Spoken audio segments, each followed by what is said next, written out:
Hey everybody, this is Leon with Pride in Providence, and today I have a returning guest and a bunch of guests from my PLTI days and CAPP.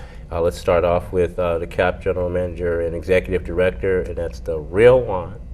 Real one, how are you? Glad to be here with you this morning. And today you brought Faith, last name, sorry? David. Faith David from PLTI. And we have Corin Carbuccia. And you're dealing with your CAPP part, CAPP PLTI? I am PLTI Alumni Coordinator. There we go. See, I need to say that. So therefore, that's why we're here. We're here to talk about CAPP and PLTI, which I have a personal connection to.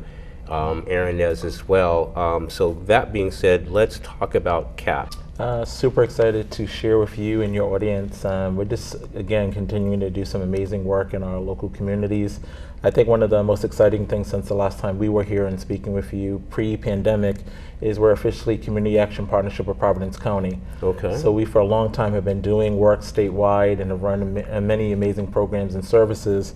But it's really just a reflection of our expansion into other municipalities and towns to do some really best practice evidence-based work, continuing to serve over 33,000 people just in Providence alone, and now we're in several other municipalities throughout Providence County. So super excited. Nice. And I have to say, I've been, the commercials that you guys have been running, the new commercials that you guys have run. Every time I see the commercial, I'm like, hey, there's a real one. I know that guy. It's sort of one of those kind of things to get excited about it.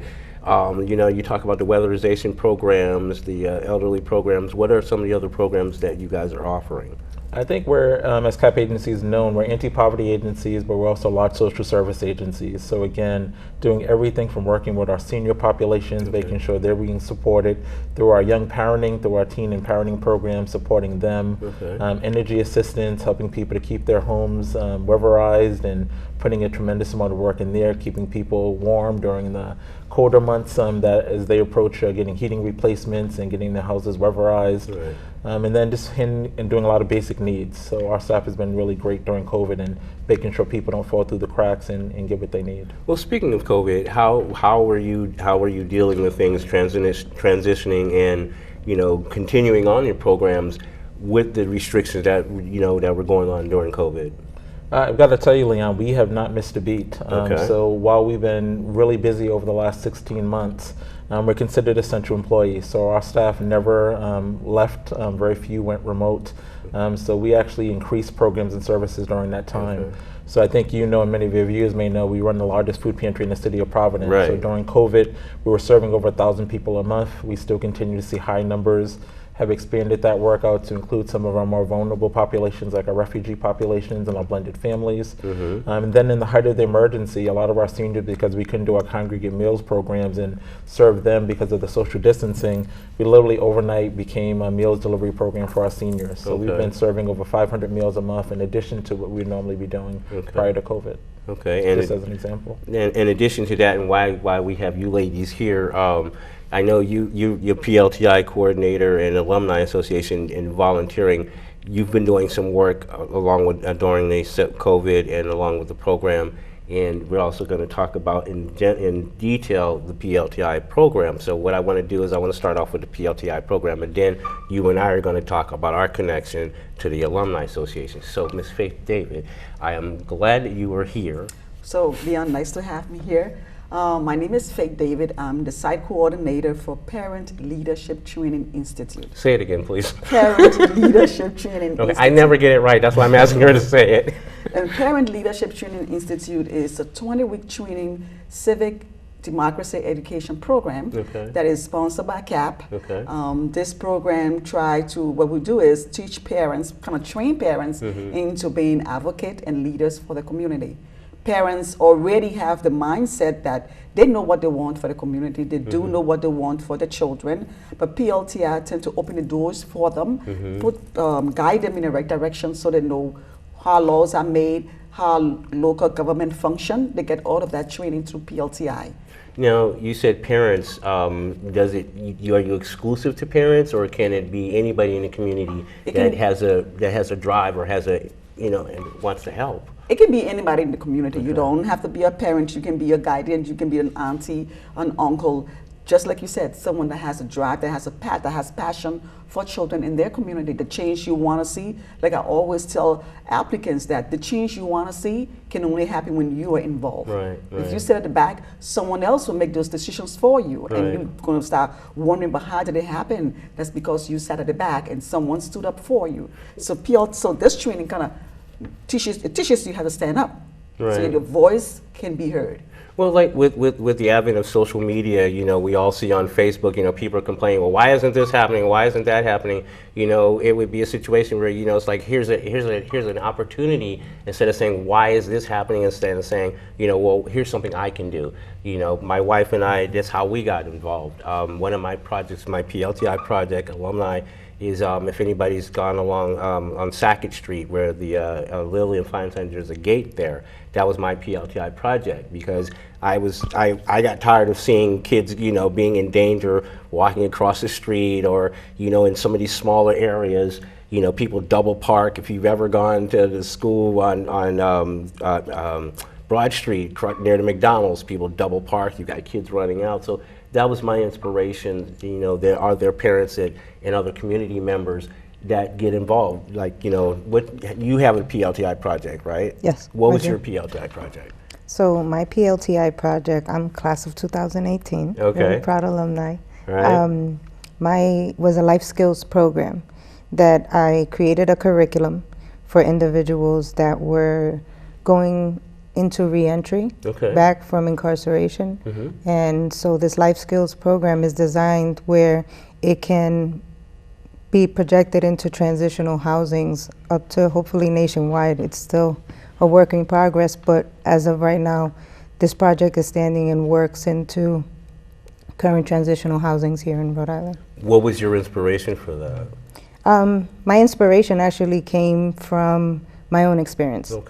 And so working in the field of community health, and working directly with individuals that were being released that weren't only coming from the Department of Corrections, but were coming from other settings. Reentry is reentry, back into community settings. And I noticed that wasn't only affecting the disparities, weren't only affecting the individual returning back to society, it was affecting families as a whole. So with the assistance of all the skills that I learned at PLTI and during my time and with my mentors, I can go on and on forever, who we're still in communication with, I was able to bring this project into light that then turned into my college project. Wow. So, it's something that continues to work on, and community projects, as you know, with PLTI are always something that can always grow from. It's never staggering. So very proud of it. Can I speak to just a couple of those Please. touch points there? Please do. It's one of my favorite programs that we run in the organization. We're an anchor organization, but it's a national program. So this is happening internationally and nationally in all of the 50 states and territories, and this great work's happening. But as you heard from Corinne, it's also very powerful because it's engaging locally. It's making differences. So we're unleashing parents and leaders and those that want to make real change. And so I think that's the thing that's really incredible about it. As the program's grown and emerged, we're now partnering with other universities and institutions. You're actually getting college credits for it. So that 20 weeks is worth a college level credit work that's happening too. So you walk away not just learning to be a more powerful and impactful individual, but you're also getting college credits and just really being able to go out and do some dynamic work that makes real positive change. What are you doing with the alumni program? Are you heading it? Are you're getting out there? Are you getting out there to get people, make sure they're still going, or what's that going like for you? Well, to start off, I am just one piece of this beautiful big pie that has to do with CAPP. Continues to support for the alumni. This is like our first in Providence, our first alumni team put together. Thank you for the assistance. And I work together with Faith as the alumni group coordinator. I lead in regards to having the discussions, for being able to bring in all the pertinent information for those that have already graduated the program, such as yourself, and providing that constant communication. We have some great members on the team now as far as communications directors, so which just allows us to be more broader and being able to communicate with these already leaders that have already gotten to this point and are now alumni. And we're currently working on the new class that's up and coming. I'll let Faith discuss on that. And that our current alumni be active participants with this new group coming in.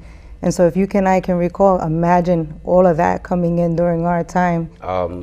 Give my audience some more detail about the structure of PLTI. I can give them the other version, but it's like, let them know it's like you're doing this is what expected. This is what you can get. The bare bones. So PLTI, for me, this is a very amazing program. Yes. Just like Ruwan said, is national, and now they're pushing to go international. PLTI has been sponsored through CAPP since 2015. This program being here, yeah, and it's always been in person. Now due to COVID, we'll be going virtual this year. We are also excited about going virtual. Our applicants are equally excited. PLTI is not just a training. It established a full camaraderie. It's not a training where a teacher sits up front and students sit behind and listen. This is interactive. And this time around, rather than being in person, as we said, we're going virtual, we're going to have breakout rooms, breakout sessions while going virtual, so that participants tend to interact with each other. You come to your session, that's why we don't call it class, we call it session. Yes, because it's not a regular going to classroom. You come to your session to meet other people, to have the opportunity to discuss those burning issues. We know the issues of race, we know the issue of diversity, we know how intense it can be when it's thrown at the table. Some people become so passionate, some people tend to shy away from that.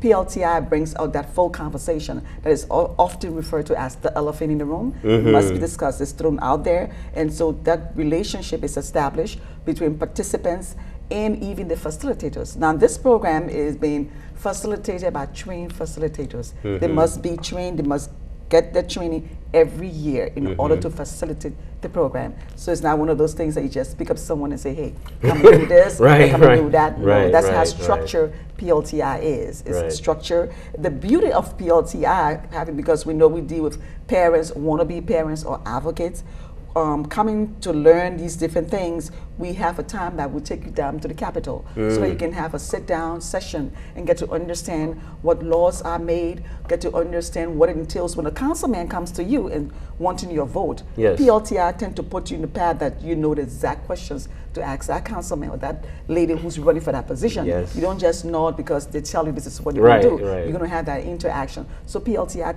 takes that fear out of you and puts you out there so that you don't sit at the back anymore. And with us at CAPP, what we're doing this time around, we provide all of the resources. Like I said, we're going virtual this year. And so if an applicant does not have laptop, we provide the laptop.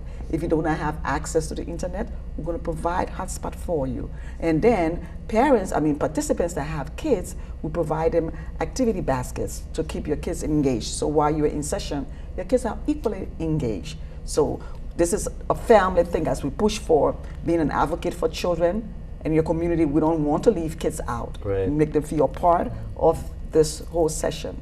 And we also provide meals for that day.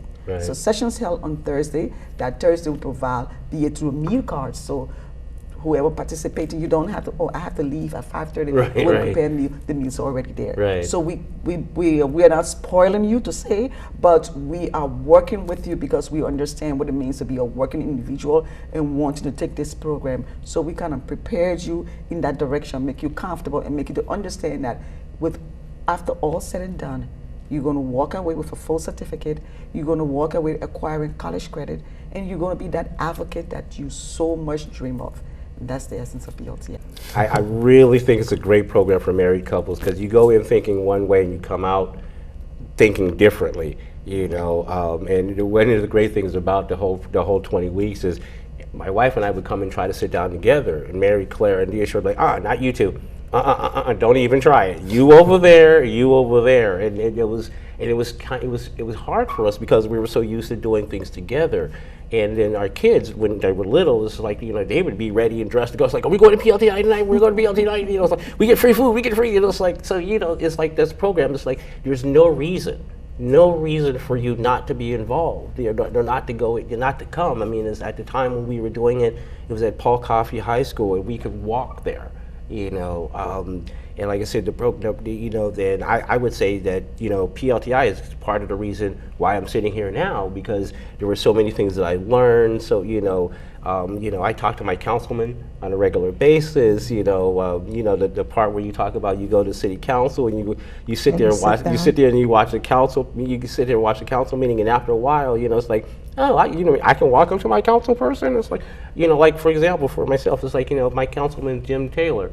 You know, I talk to him all the time. I have him on my show. But you know, but before PLTI, I probably would not have known how to approach, you know, a council person or a civic leader in a proper way of, you know, having that information, or being armed with, you know, that structure of saying, okay, well, this is how to get questions from them, or this is how to get an answer, because you just don't want to walk up, you know, like just out of nowhere. You know, you want to be able to have an educated question, so that way they can give you an answer. And if not going to be able to give you an answer, be able to follow up and say, okay, well, if I can't get an answer from you, I know where else I can go, because that sort of puts them on the spot. You know, if you're an educated voter or an educated citizen, you know, that just makes you, you know, an advocate. So I definitely have to say it, as you could say, you know, it's like you come out of the program, you know, it's like, you know, almost like, you know, like with an S on your chest, because, you know, you've got that knowledge. Kind of a reflection of the larger work we do at CAPP with this program. We try to demystify things. We try to meet people where they are, excuse me, and give them the tools that they need to succeed. Right. Folks are ready to go and engage, and it's an opportunity for us to, in some cases, get out of their way. One of the things that you haven't mentioned is, for us, we also are very mission driven, but we're also very direct in how we provide services and supports. There have been several parent leaders that have become part of our board. Okay. So you go from recipients of our program and getting these tools, and then in the next cohort, you're now my boss and you're on the board and directing us right through our executive levels and leadership positions in our organization. Right. But it's also working with everyday people. So Right. I mean, when we talk about this kind of program, it's what makes it powerful. It's the secret sauces. We're also, over that 20 weeks, going to introduce you to some of the most leading and influential people across the state. Right. So we've had politicians and mayors that are here. I know in this particular cohort, Secretary Jones will be coming in, Executive Secretary for the Office of Health and Human Services coming through and participating. But you're going to have opportunity to make your civic design projects come to life, and you're going to get that hand and that support that you need to make them reality. Right. And so for me, it's always exciting when you see folks coming in week 1 or week 2 shy and wondering how they're going to fit in, and by week 10 and by the end of the project, they're running the program, they're leading the way, they're ready to join the alumni, and they're telling me what's the next thing that we need to be doing to make dynamic change in our community. Right, right. And it's powerful. The civic design team, you know, is a great thing. Kyle Bennett from United Way. Hi, Kyle. Grass top. You know, and like you said, you get some really nice people to come through and inspire you and give you really good information and connections and a network that you. And Leon, the beautiful thing about all of this is free. Yes. You don't pay a dime. You get everything free. Right. I mean, how else can you look at it? This is something that puts you in the position that you can stand up, like you say, you can, that network, those establishing that full camaraderie with people that you never thought you would have met. And it's free. You get this free training with all the resources.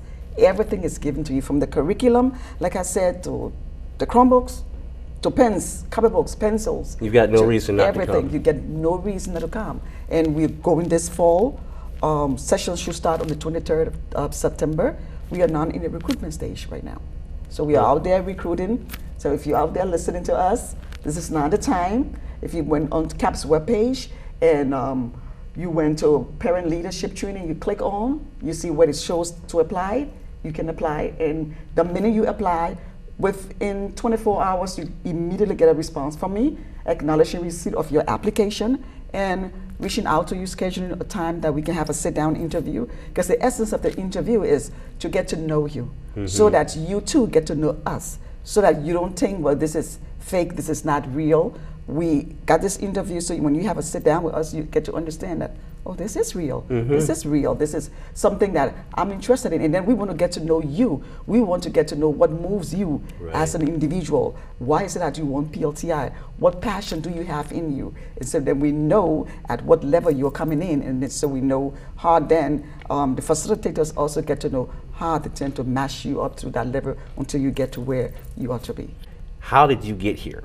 How did you get to PLTI? How did you get to CAPP? I'm going to start off with you. What got you here? What puts that smile on your face?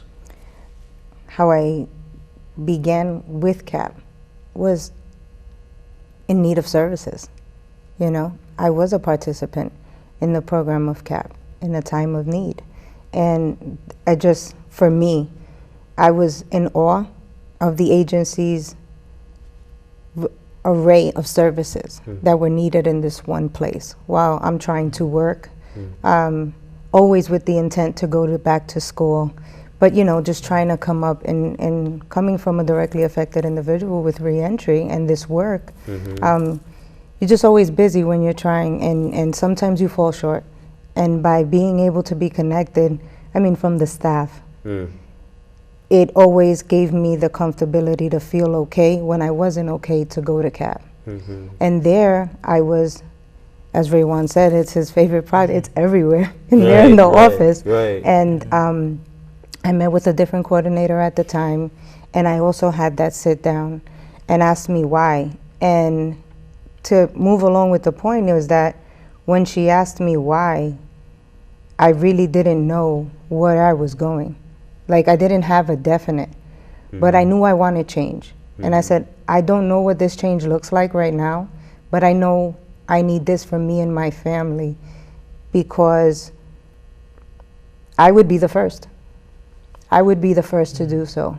So that's why I don't know what this looks like, but know that I want to. And from the very beginning, sometimes, you know, in the program you're assigned with, you know, Mary Claire was it? But in my case, but I had Mary Claire and Deosha, you know, and the impact that it does to an individual being, I won't spoil it, but the impact that it does to each individual throughout this program I can only tell you that the smile I have today is because of the camaraderie that I still have today. That stems from PLTI, and that's increased on a national level. And today, I look forward to graduating with a college degree.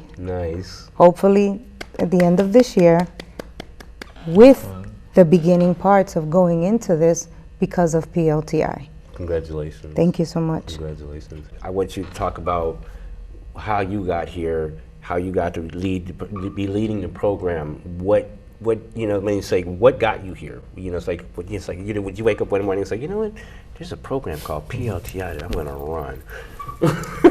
You know, it's a funny thing. When I moved from Liberia and moved here with my family, I got the first job. I worked with Tech Force. That was a federal grant funded program.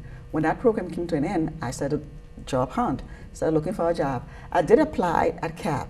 I knew nothing about PLTI, nothing. I applied, and the funny thing was, there was a day that I took my mom to CAPP's office to get service, and I just sat there and said, if I could only get a job here. Just said to myself, you know, that's how they are. I just said to myself, if I could only get a job here. Time went by and I applied. I did not get the position that I applied for, and so I was like, oh, what's going to happen? And on this day, out of the blue, I got this phone call. I reluctantly answer my. You're looking at your phone like, my 9-year-old was with me, and he's like, "Mommy, answer the phone." So I answered the phone. My mommy says she's busy right now. And so I answered the phone, and it was the deputy director. Mama was on the phone, and she kind of, reminded me who she was. And I know. She said, "Well, I think we got an open." I was like, "Thank you, Lord. Yes. This has happened." Yes. So I got into CAPP, and I was assigned psych coordinator for PLTI. Okay. The beauty of working with CAPP is, you get to be told you got to learn to multitask, right. And that was it. I went in with being hired as a psych coordinator, but I started off doing different things, which I really got to like.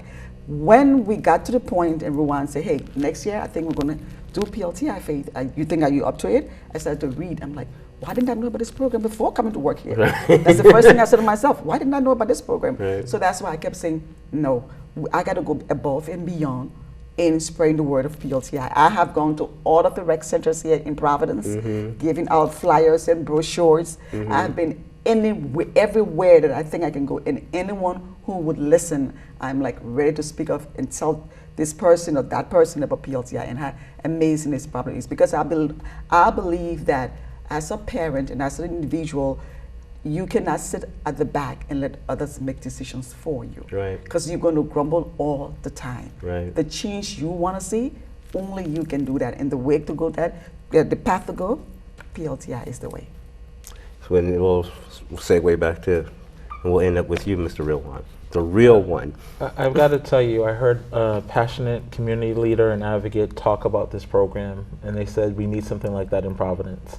We know all the stories about education and our school systems and all the barriers, and they said we think this program can make real change.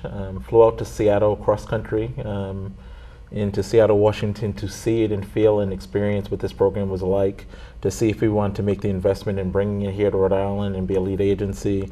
By the time I left that weekend, I was a certified Phase 1 facilitator. I drank the Kool-Aid. Yeah. I saw how impactful it could be. Was with it other great? leaders across. It was great. And I knew I wanted to be a part of it. Even at my leadership level, I can't always go and do the trainings. I get, fortunately, to be a substitute every once in a while when someone needs to be there. But I saw the impact that it was making on the local communities. Out of all the programs that are there, you know as a participant, it's 20 weeks, really 21 when you do the orientation, Right. you do the first day. The only complaint that I've ever gotten from a parent leader was one thing, that the program was too short. So after 20 weeks of intense training, learning, co-facilitating, working with other parent leaders, they said, after doing this, we bonded, we feel stronger, we've got all these great connections, community supports that are here, we've done these amazing community projects. What now? What do we do? Right. And from that was born our alumni association. Yeah. So these amazing parent leaders and other adults that have identified change in our city were like, we want to continue this work. Yes. And as a lead organization, we are just smart enough, I hope, to just get out of the way. Right. We provide some additional support, some additional resources, and then they're doing amazing things beyond their service and beyond their 20 weeks. So if the biggest complaint you have is that we don't give you enough time and you want to keep doing it, then we said we'll sign up for that as well. Well, my only complaint is I don't have my shirt. I was. I I knew you it know was I'm coming. You I know knew exactly. It was I want coming. my I said he's gonna say the shirt. You know, she's like, wait, he's coming. I want my alumni shirt. We've got all these community organizations, doing things. You've got United Way doing things over here. You've got CAPP doing here. You've got this organization. People that we're all connected but disconnected, and we're operating in silos. We're sort of fumbling over each other. We need to do something here. We need to make it Providence driven. Our people. And I'm hoping that someday, it's like I can, have a T-shirt, no silos. Because to get all these organizations, to get together and it's like have a meeting and say, okay, what are you doing? What are you doing? Let's get together so we're not tripping over each other, so we're not double doing things. Can I give them an opportunity and tell them where to go? So Please if you give me do. a camera to look at, I'll tell them where to come. You get a if they wanna camera, you find get a any camera, and you photos. get a camera. So again, Community Action Partnership of Providence County, CAPPRI.org. Go to our homepage and look at our Parent Leadership Training Institute. You get all the information, you get connected to Faith. They are enrolling now. So again, don't lose your spot, don't lose your opportunity, don't wait another year before you can be a part of this impactful program. So literally she's doing the interviewing and we're gonna be starting in just a couple of weeks. So if you wanna be engaged, find a dynamic program, that's the one to do. We encourage you to come again, CAPPRI.org. We welcome you all to come in. Any questions, feel free to contact Faith and I. Her extension is there. She can then pass over my communication. And I look forward to whoever's watching this to be part of our next alumni. I'll be seeing you. Faith? This is an amazing program. This is your opportunity. We are recruited now, and we are out there. Go to CAPP's website, follow us, and you're going to see Parent Leadership. Click on that. You're going to find a link to register. I'm out of time, so we're good.